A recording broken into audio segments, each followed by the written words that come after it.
Assalomu alaykum aziz futbol ishqibozlari, futbol sevar do'stlar. Siz futbol fanatlari kanalidasiz. Sizlarga eng qiziqarli futbol ma'lumotlarini yetkazishda davom etamiz. Hurmatli kuzatuvchilar, siz uchun kanalimiz tomonidan qiziqarli o'yin tashkil qildik. Ya'ni siz shu videoga qiziqarli kommentariy yozasiz va fikringiz eng ko'p like yig'sa, keyingi videolarimizda sizning kommentariyangizni ko'rsatamiz. Bu albatta siz kuzatuvchilarimizni xursand qilish uchun. Lamine Yamal Nasrau Ebana 2007 yilning 13-iyul kuni Ispaniyaning Esplugues de Llobregat shahrida tug'ilgan.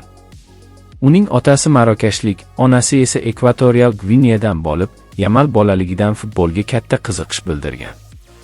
U dastlab mahalliy jamoalarda top surib, juda yoshligidayoq o'z tengdoshlaridan ajralib turgan.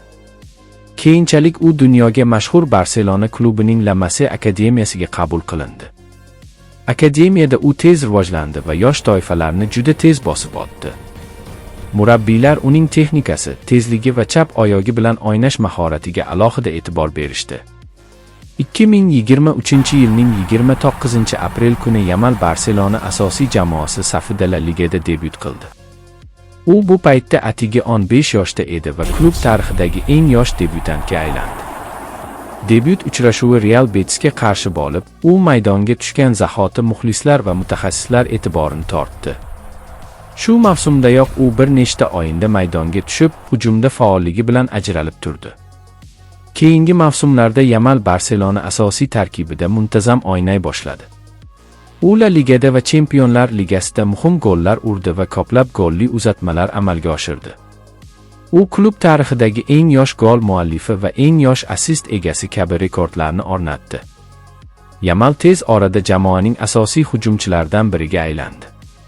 2023-yilning 8-sentabr kuni u Ispaniya milliy terma jamoasi safida debyut qildi. U terma jamoa tarixidagi eng yosh futbolchiga aylandi va shu o'yinda gol urib, eng yosh topurar rekordini ham o'rnatdi. Keyinchalik u Yevropa chempionatida Ispaniya safida muvaffaqiyatli ishtirok etdi va jamoasiga chempion bo'lishda yordam berdi. U turnir davomida bir nechta assist va muhim gollar muallifi bo'ldi. Chempionlar Ligasida ham Yamal yoshiga qaramay yorqin o'yin ko'rsatdi. U turnir tarixidagi eng yosh boshlang'ich tarkib futbolchilaridan biri bo'ldi va muhim bosqichlarda gol urdi. Mutaxassislar uni kelajak yulduzi sifatida baholashmoqda.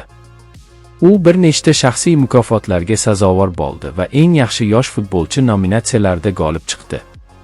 Bugungi kunda Lamine Yamal Barselona va Ispaniya terma jamoasining eng istiqbolli futbolchilaridan biri hisoblanadi.